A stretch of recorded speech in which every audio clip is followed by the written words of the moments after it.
Hi, this is Steve from Nothing Ventured, Nothing Gamed, here to bring you another episode in our How to Play series. This time, we're going to go over how to make loot and guns in Bunkers and Badasses. If you missed our last episode, you can find a card right up here and find out how to play, but how to make characters in Bunkers and Badasses.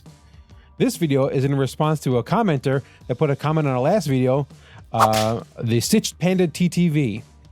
This video is for you. So if any of you caught our live stream of our first playthrough of this game, we kind of messed up the loot.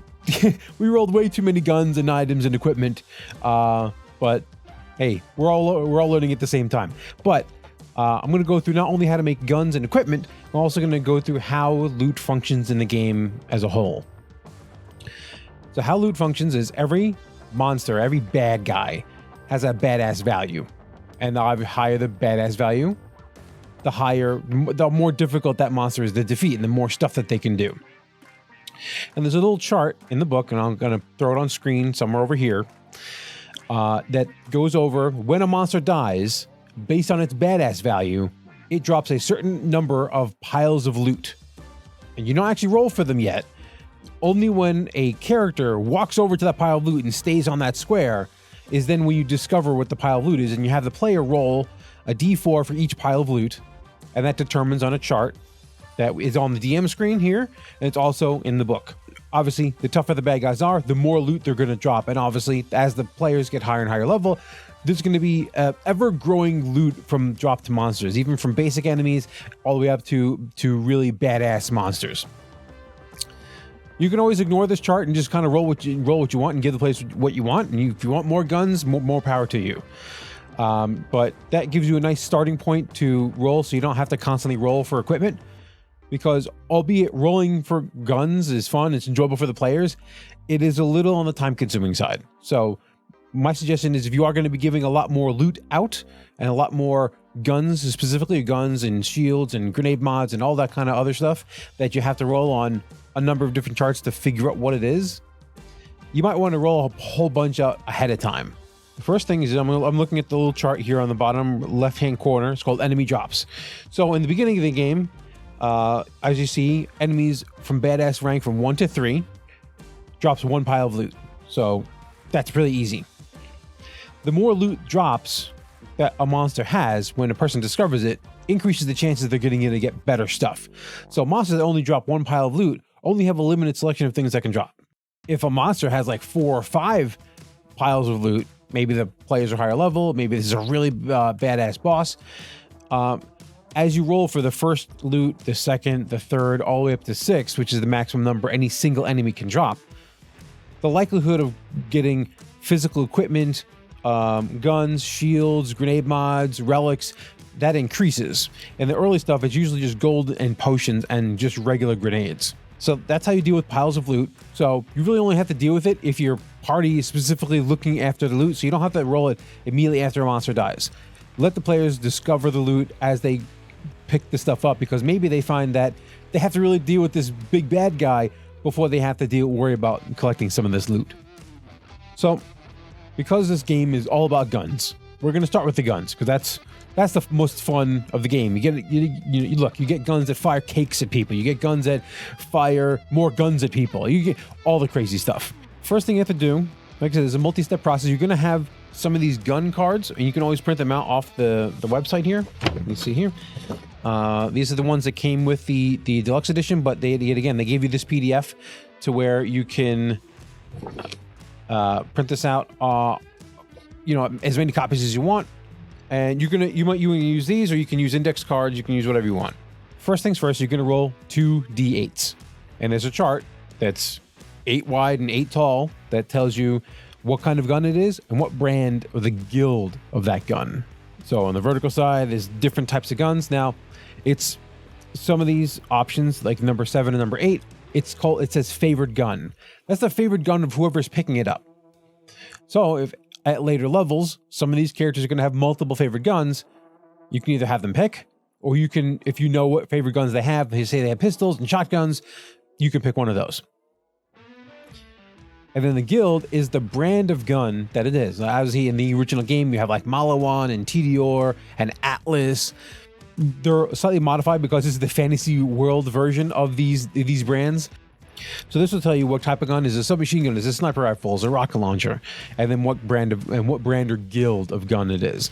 Now the different guilds have different base stat bonuses depending on how rare the weapon is, and we're going to determine that in just a second. All right, so that tells us what kind of gun it is, and that tells us what guild or brand of gun it is. So next we got to go on the rarity table. You're going to roll a d4 and a d6. And just whatever combination of those two numbers determines the quality of the weapon. The lowest, which is common, and the highest, which is legendary, with a potential element roll. Now, some of these, it could either be uncommon or uncommon with an element chance. So obviously, some of these guns, depending on the brand, there is, I think, 2 or 3 brands or guilds of guns that can never roll elements. Obviously, even if it says elemental chance, you just don't roll it on that one. But most of the other guns have a chance of rolling an element along the gun. But you only roll it if you roll the right combination of the particular gun. So guns have levels, but the level is always whatever level the person picking it up is, which is generally going to be, I mean, unless you're having the players level up at different times, is generally going to be the same level for every person. And that will determine some stats. So there are break thresholds, like 1 to 6, all the stats are the same. So if you pick up a combat rifle, a level 1 combat rifle and a level 6 combat rifle are going to have the same stats for a base gun. Once you hit 7, things start to improve. So it's 7 to 12, everything gets a little bit better, and it goes up from there. So you're going to have the gun stats of whatever gun it is based on the level. You're going to have the guild bonuses based on the rarity of the gun. I'll take example of black powder. They start with a flat +2 accuracy, and that doesn't particularly change, but what does change is the critical damage. The critical damage starts at +2 and gets higher as the weapon gets more rare, all the way from common, uncommon, rare, epic, and legendary. These are the same kinds of rarity types that were in the original game. So it goes from gray, green, blue, purple, and the mighty orange. If it indicated an elemental chance, this is when you would roll that, because you need to know you need to know the rarity of the weapon to roll on the element chart. So the higher the rarity, the more likely it's going to be elemental if you had an elemental roll on that gun. To make things more interesting, if you want to add prefixes to the guns, which add kind of unique effects to weapons, you can always add them. There's a chart on page 99 that has a whole bunch of different effects on it. It gives an example. For example, a common pistol can be an adorable common pistol that has a 25% chance to distract enemies with images of cute animals. Just because. You don't have to, but it's something that you can add for a little bit of flair and fun in your game. For epic and legendary items, you can not only can you add the prefixes, those fun little add-ons that I just talked about, but you can also choose, this is up to the DM, there's no roll for this, but you can choose to roll or pick some red text. Now, for those who haven't played Borderlands, red text are interesting effects that certain weapons had.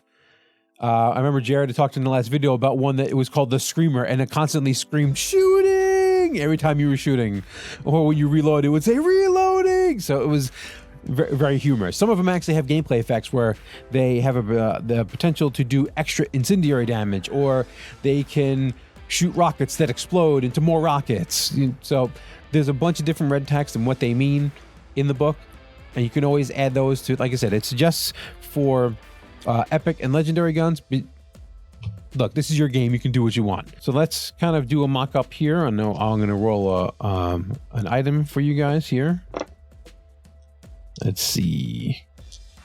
We'll say that the group is level 7, so we can get something that's because you're going to be rolling a lot of the 1 to 6s for a while until you guys level up. So I'm going to give you something to look forward to.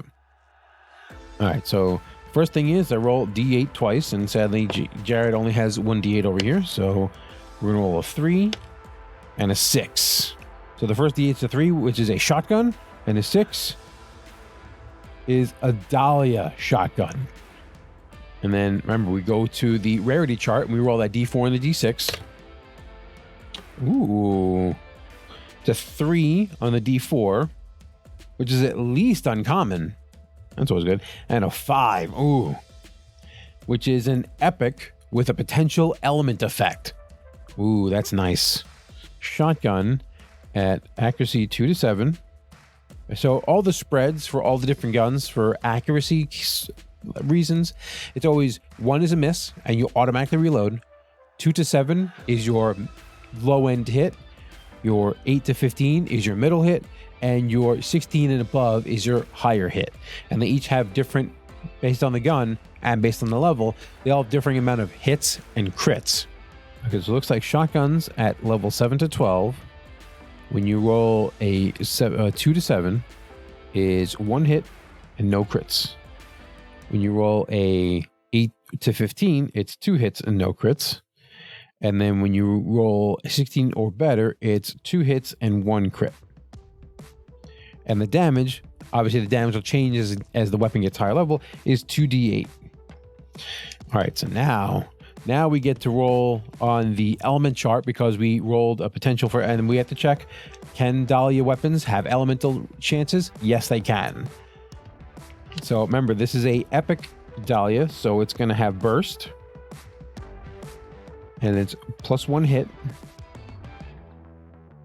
And it has a +3 accuracy mod. That's just inherent for being a epic Dahlia weapon. So now we get to roll a percentile, a D100, to determine if it has an elemental effect. And being an epic weapon, it's got a pretty good chance of having an elemental effect.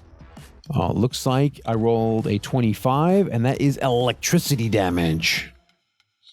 All right. So let's roll randomly for some prefixes and some red text, because, you know, that's fun. That's the fun part. That's the fun part. You gotta have, look, they all have bullets and they all do damage. That's okay. If I wanted that, I could play any modern first-person shooter on my computer. But we're here for the hilarity and the ridiculousness. So the prefixes are, it's a D100 chart because this game really likes D100s. Let's see, 70. What is 70 for prefixes? So this is a handsomely shotgun. So a handsomely prefix adds to your damage your talk modifier. So if you're really good at talking, you're going to do some really good damage as you're insulting them as you shoot them in the face with your shotgun.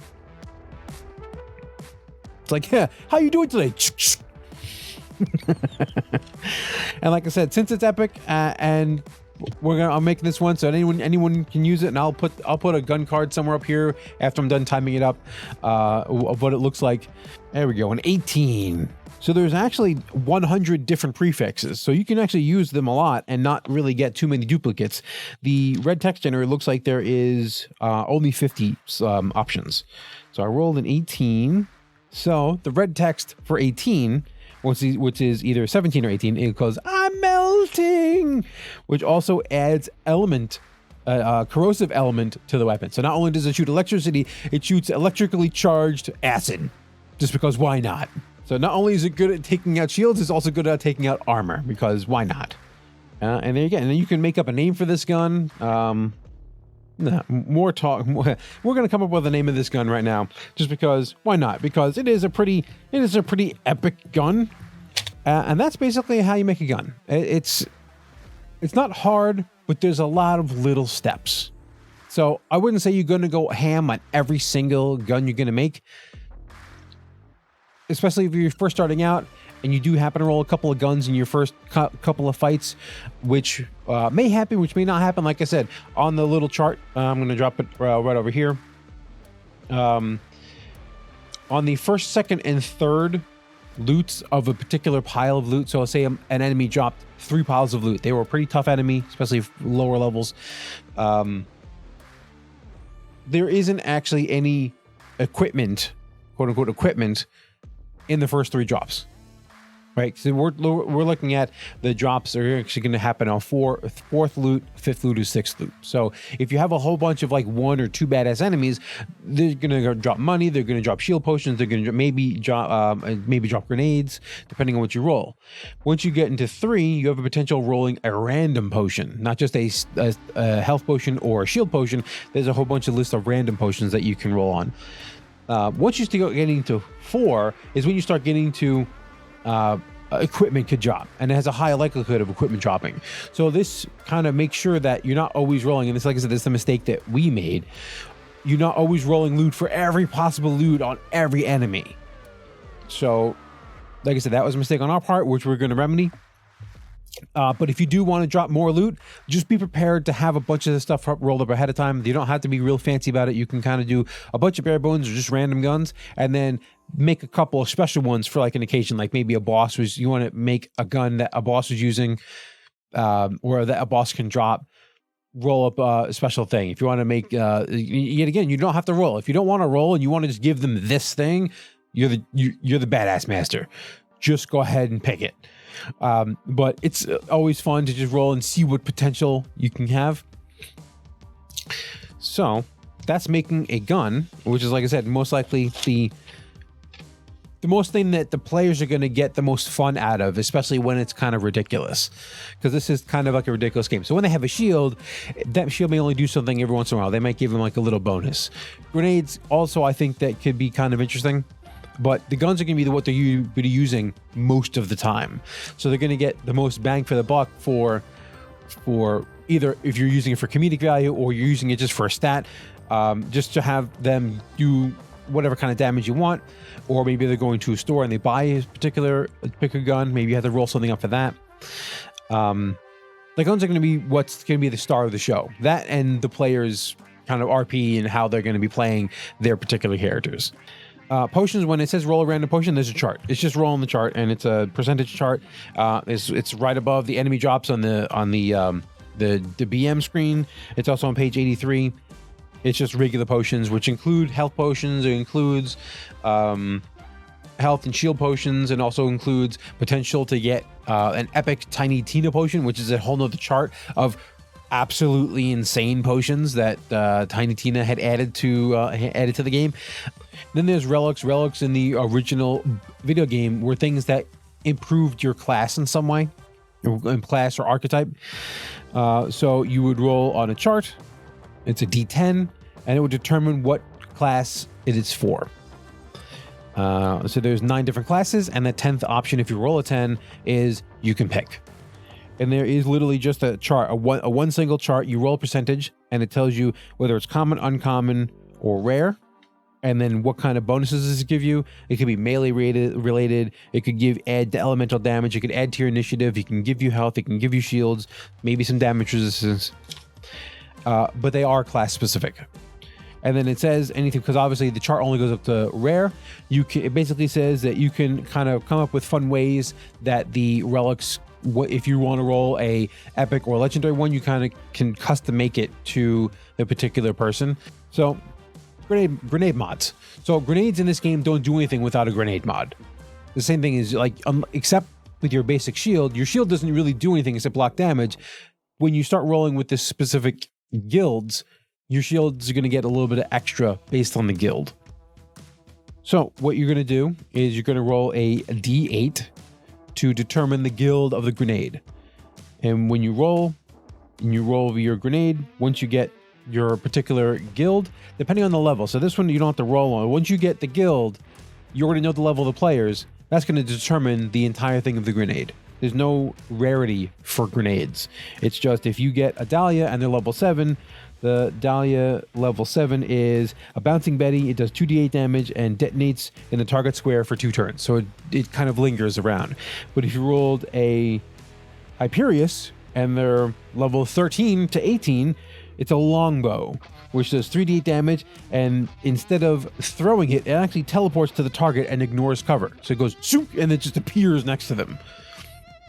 So you don't have to roll. So the only thing you have to roll is what guild it is, and just know the level of the party, and then you just pick which. That's the one you pick. So grenades are really easy to make.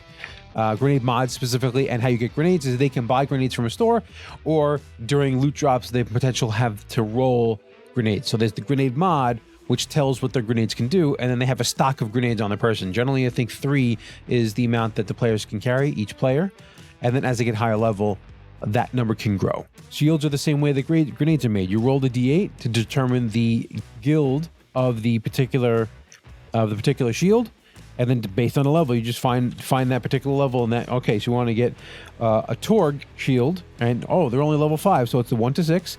It has 30 shield capacity, it has 10 recharge capacity, and you gain 10 max health. And that's it. That's all the shield does. But if they're a little higher level and they rolled an Alas shield and they're level 14, so that's between 13 and 18, it's a 70 shield capacity, it has 20 recharge rate, and it has 1d10 shock resistance. So when they take electricity damage, they ignore 1d10's worth of shock resistance. So every time they take damage, they roll to see how much the shield absorbs that the shield doesn't even take. So yeah, that's how you make equipment in Bunkers and Badasses. And so if you are planning on handing out tons of loot, which I'm not against, I like tons of loot, go ahead and just spend 30 minutes, an hour, whatever, and roll up roll up everything, But until next time, this is Steve from Nothing Ventured, Nothing Gamed. May all your die rolls be crits, and may you always roll max damage. See you later.